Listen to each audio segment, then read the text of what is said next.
Kun sagantaa BBC Afaan Oromooti. Nu waliin tura.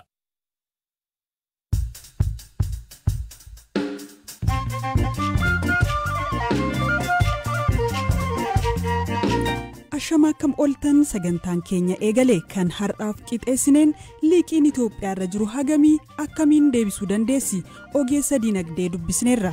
Itoophiyaan dursitee maqaa Afrikaatiinuu watwaataa turte otoo waraana jalqabin fa'a. Waraanni jalqabamee waraana sana keessa immoo biyyi sooreyyii kana hundaan faana walitti bu'iinsi uumame. Amma isaan muddanii qaban. Shakkamtoonni nuti ABO shaneetii jechuun nama ukkaamsuun birrii 300 gaafatan to'atamu poolisii dubbisneerra. Akka mana ga'een afaan fi harkasaa hidhuudhaan ukkaamsanii maallaqa gaafachaa turani. Saadiyoo Maanee taphataa cimaa Afrikaa ta'uun yeroo lammataaf filamuu irratti waan qindeessine qabna. Saganticha Firaa'ol Balaa isinii dhiyeessaa dhiyaadha.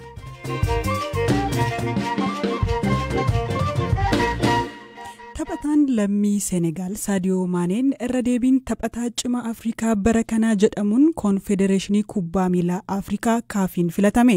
Maaneen xumura tapha waancaa Afrikaa bara kanaatiin biyyi isaa Senegaal Masrii injifachuun yeroo jalqabaatiif waancaa wayita argattutti rukuttaa adabbiitiin goolii lakkoofsisee ture. Maaneen garee biyyaalessaa waancaa addunyaatiin qaqqabsiisuun alatti garee isaa duraanii Liverpool waliin waancaawwan 2 argachuun bara dorgommii isaa xumureera. Waa'ee badhaasa kanaa fi dhimmoota kaan irratti Maaneen BBC waliin turtii taasiseera. Kilaba akkanaan jaallatu dhiisee Bayer Munich galuu murteessuu isaatti maaltu itti dhaga'ama? Premier League keessa waggaa 8 tureera. Liverpool waliin ammoo waggaa 6 dabarse. Yeroo bareedaa ture. Murtee kanarra ga'uu koon dura hoogganaa kilabichaa waliin sirriitti dubbadheera. Jireenya koo keessatti qormaata biraaf qophaa'uu kanan eegalee kaleessa yookiin kilaba kana keessatti miti. Haala jireenya koo yoo fudhatte an magaalaa xinnoo irraan dhufe. Jireenyi kiyya qormaataan kan guutame ture. Kanaaf qormaata darbuu ittan beeka. Natti tola. Jireenya keessatti ammoo qormaatatti hirmaattee darbuuf dirqama murteessuu qabda. Anaaf murteen kun murtee sirrii an jireenya kiyya keessatti murteessedha. Kilaba addunyaa irratti beekamaa ta'ee Bayer Munich galuu kootti guddoo qiliixameera. Kilabiin kun kilabii onnataadha. Kilaba humna qabudha. Kilaba kana keessatti wancaa hedduu kaasuufan fedha qaba. Wancaa Champions League mo'achuuf abdiin qaba. Saadiyoo Maanee wancaa addunyaa hedduu mo'ateera. Kilaba biyya isaa Senegaal waliinis dorgommii wancaa addunyaaf ga'eera. Hunda caalaa immoo wancaa biyyoota Afrikaa biyya isaaf argamsiisuun guddoo faarfameera. Ofii Maaneen milkaa'ina kilaboota sadarkaa idil addunyaa fi kan biyya isaa keessaa kam caalsifata? Waa'ee garee biyya isaa maal jedha? Waancaa Afrikaa mo'achuun waancaan tapha hundarratti argadhe naaf caala. Jireenya koo keessatti akkas na gammachiisu hin jiru. Biyyi kiyya seenaa keessatti waancaa argattee hin beektu. Kanaafuu milkaa'inni kun anaaf adduma. Biyyi kee akka biyya biraa siif caalu ammoo gaaffii hin qabu. Kaayyoon kiyya waancaa Afrikaa qofa miti. Waancaa jiran hunda biyya kiyyaaf argamsiisuudha. Waancaa Afrikaa argachuutti guddoo booneera. Har'aas ga'uu koof sababii isa. Biyyi kiyya amma waancaa addunyaaf darbitee hagam ulfaatullee wancaatti cichuun kiyyaa hin hafu. Cimus garuu hin mo'annu jechuun hin danda'amu. Kanaafuu waan dandeenyu hundaan yaaluudha.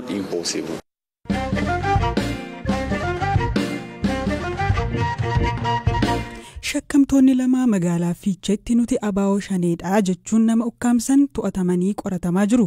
Taateen kun magaalaa Fiichee ganda diidaa Heexoo Gooxii Alataa Maaraam jedhamu keessatti raawwatamu. Itti gaafatamaan waajjira bulchiinsaa fi nageenyaa magaalaa Fiichee obbo Araarsaa Nagaash BBC'tti himaniiru. Akka lakkoofsa Itoophiyaa adoolessa 10 bara 2014 shakkamtoonni lamaan Damissoo yookiin Saamu'eel Abbabaa fi Abbabaa Taadduu jedhaman dargaggoo maqaan isaa Aayyoo Dassaalaa jedhamu dhimmaaf si barbaannaa jechuun bilbilaan waaman. Habtamuu Xibabuutu obbo Araarsaa Nagaash dubbise. Shakkamtoota maqaan isaanii tokkoffaa Damissoo yookaan Saamu'eel Abbabee jedhamudha fi shakkamaa lammaffaa Abbabaa Taaddii nama jedhamudha. Miidhamaa kanaan maatii dhafeera jarri kuni nama Aayyoo Dassaaloo jedhamu dhimmaaf si barbaanna jedhaniiti gaafa adoolessa 10 2014 tilmaama sa'a 11 yommuu ta'u gara manaatitti bilbilaan waamanii mana shakkamaa tokkoffaa Damissoo yookaan Saamu'eel Abbabee kana dhaqa. Gaafa mana isaa kana ga'u garuu wanta biraatu isa quunname akka mana ga'een afaanii fi harka isaa hidhuudhaan ukkaamsanii maallaqa gaafachaa turanii manuma san keessatti ukkaamsanii bulchaniit halkan keessa sa'aatii tilmaama sa'a 10 gaafa ta'u mana san keessaa baasanii nama mana amantaa deemu fakkeessanii uffata tuffisanii harka isaa hidhanii afaan isaa kan dubbanne hidhanii mana shakkamaa lammaffaa Abbabaa Taaddee jedhamu kana bakka inni mana inni galu keessatti fudhanii geessanii achitti ammas akkuma kanaan dura taasisan sanatti harka isaa akkuma jirutti doorsisaa turan jechuudha maallaqa akka galchuu fi dabalataan akkaawuntii isaarraa maallaqni tureera akkaawuntii isaarraa moobaayil baankiingiidhaaf dabarfachuuf yaalanii ture garuu hin milkoomne fi gongoraa waan itti galchaniif waan hin milkoomneef hin darbamee isaanis ta'uu didee dhumarraa filannoon biraa maatii isaarratti bilbilanitti nuti abaa'oo shaneedha namni Aayyoo Dassaaloo jedhamu kun nu bira jira waan ta'eef maallaqa qarshii 300 galchaa akkaawuntii irratti jedhanii gaafachaa turanii otuma kanaan jiru akka carraa ta'e odeeffannoon qaama hawaasaa keessaa odeeffannoon nu dhufe odeeffannoo isaa akka arganneen hordofaa turre akka hordofne shakkamnoonni kun yeroodhaaf hin baqatanii akka baqataniin to'annaa hordofii isaatiileen bulchiisuma magaalaa Fiichee keessatti to'achuun danda'ameera. Mee waa'ee miidhamaa natti nama akkamiiti umriin isaa waggaa meeqa ijoollee qabu? Miidhamaan kun rakkasa guutuu hin qabu ijoollee qabaachuu maal garuu tilmaaman yoo xiqqaatti nama 25 hin ta'a jechuudha kanatti jechuudha sadarkaa dargaggeessarra nama jirudha jechuudha namoonni yakka kana raawwatanillee umurii kana keessa jiru jechuudha. Kanaan dura yakka raawwatanii beeku namoonni kun haala kamiin akka socho'an maaliif waan kana raawwachuu akka danda'an wanti qoratamee bira gahame jira? Isaa qorannaa gubbaa jira qorannaa keenya hin xumurre wanta amma itti deemne keessatti keessumattuu namoonni kun faayidaa malee argachuudhaaf akka ta'e nama kanarratti miidhaawwan garaagaraa ga'eera qaama isaa irratti reebichi garaagaraa ga'eera dararriiwwan garaagaraa ga'eera madeessaniiru qaamni isaa iddoo baay'een isaa madaa'eera nama kana sodaachisanii maal godhanii asiinis haa ta'u achiinis haa ta'u maallaqa kana argachuudha kaayyoon isaanii jechuudha maallaqa kana irraa fudhachuudhaaf yakki kun akka magaala keenyatti yeroo jalqabaatiif nu qunname yakkoleen akkasii magaala kana keessatti raawwatamee hin beeku kanaaf maallaqa hin malle argachuudhaaf faayidaan malle argachuudhaaf akka ta'e ni beekama jechuudha ifatti. Mee garuu namoonni shakkamtoonni kun jiraattotuma magaala Fiicheeti? Shakkamtoonni kun iddoon dhaloonni isaanii aanaa darraadha. Aanaa darraadha magaala kana keessatti kan galanii yeroo ammaa kana jiraachaa jiranidha jechuudha. Keessumattuu shakkamaan dura si kaase namni Damissoo jedhamu kun mana jireenyaa qaba. Shakkamaa lammaffaan kun garuu kireeffatee gala jechuudha mana nama dhuunfaa keessa kireeffatee gala. Magaala kana keessatti jiraatadha amma. Miliquudhaaf yaalanii turan kan jedhullee naa kaastanii turtanii yoomi kan isaan to'annoo jala oolan? Shakkamaa inni tokkoffaan kun guyyaa yakki raawwatame kana gaafa kibxataa jechuudha kan to'atame gaafa kibxataati kan to'atame shakkamaa inni lammaffaan garuu guyyaa kaleessatti guyyaa kamisaa jechuudha kan to'atame jechuudha guyyaa kamiisatti jechuudha maaliyyuu badanii turanii toornaaf hordoffii taasisneen hawaasni keenya nu deeggaree to'achuun danda'ameera.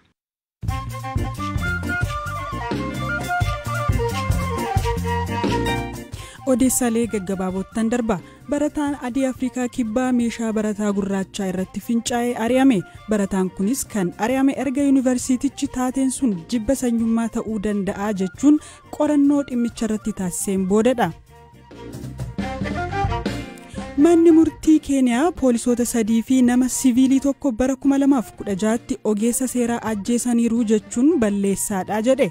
Yeroo yakki kun raawwatame reeffi ogeessa seeraa Wiilii Kimaanii konkolaachisaa dhuunfaasaa fi maamilasaa laga magaalaa Naayiroobii ala jirutti argame. Ameerikaa magaalaa Niiyorkitti waggaa 10 keessatti yeroo jalqabaaf ga'eessi tokko pooliyoodhaan qabame dhukkubsataan maqaansaa hin eeramne kun kana booda dhukkubicha daddabarsuu baatus vaayirasichi isa laamsheesseera jedhameera.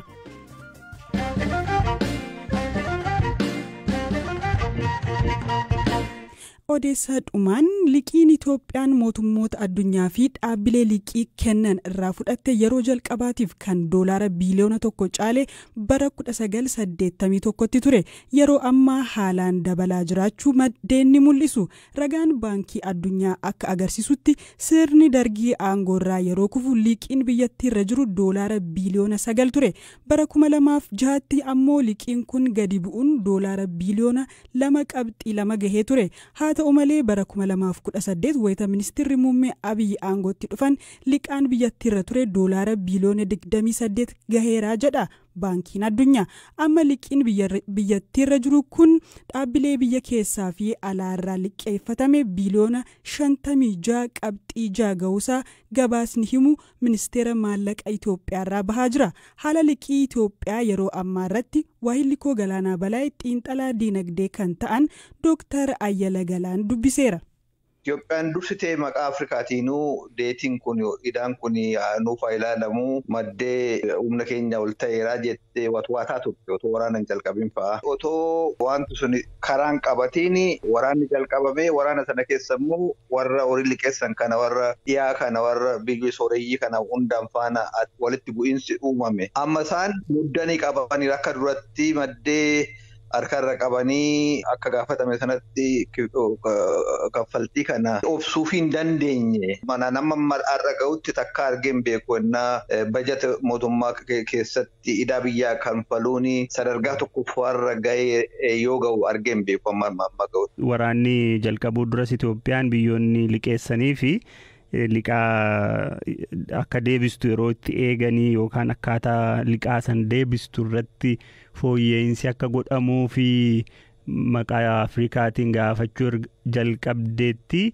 amma tibba kanas amma waa'een loon restructuring jedhan tokko dhagahamaa jira. Gaaffiin sun dhiibee deemaa jira. Ofii maalumadha wanni restructuring or structuring jedhan kun maa'inni akkamittiin ibsama? Naaturii kana keessa akkaataan itti turamu restructuring ennaa jennu gosa qaba. Durumayyuu waan kana ennaan liqeeffadhu yookaan dhala saatan itti yaanneeyyuu dhala akka maleedha guddaadha kan ol ka'een natti kennameeyyuu amma yoon ilaalu humna kootii ol ta'eera. Maaloo dhala isaa kana gannaa hir'isii jechuudha. Tokko ta'uu danda'a. Inni dursee dhufu garuu wanti kun sirma isaatu humna kootii alii oliin danda'u. Waan kana sirma isaatu naa dhiisii kanfaluu hin danda'u. Silasoo hin danda'u. Humna koo olijaa ta'eefu caal jedhee dhiisee bilaaklistii keessa galuudha manna tolumaanii dhiisee fiiranaa jedhanii deetii sana kaansilii taasifachuu akka warra abbaan nuti liqeesse sun si yaafuu jedhee dhiisu abdii kutee akka dhiisu waliigalteerra ga'uudha. Inni sadaffaa yeroon amma kanfalu kun duratti waggaa 10 nan deebisa jedheetaniin waliigaltee mallatteesse iyyuu waggaa 10 keessatti deebisuudha jedheeni dhalli kun ennaa waggaa 10tti waan jedhu waggaa waggaadha. Ji'aan wanti kanfalu kun baay'ee ol ka'ee kanaafuu mee yeroo sanaa dheeressi danuu taasisi maaliif ji'aan kan hin kanfalu kun akka gadi bu'uuf jechuun keessaa inni guddaan tokko fakkeenyaaf isa 10 sana 20 yookaan 30 ol butu jechuudha. Yeroo baay'ee kan irratti walii galamu isa kana.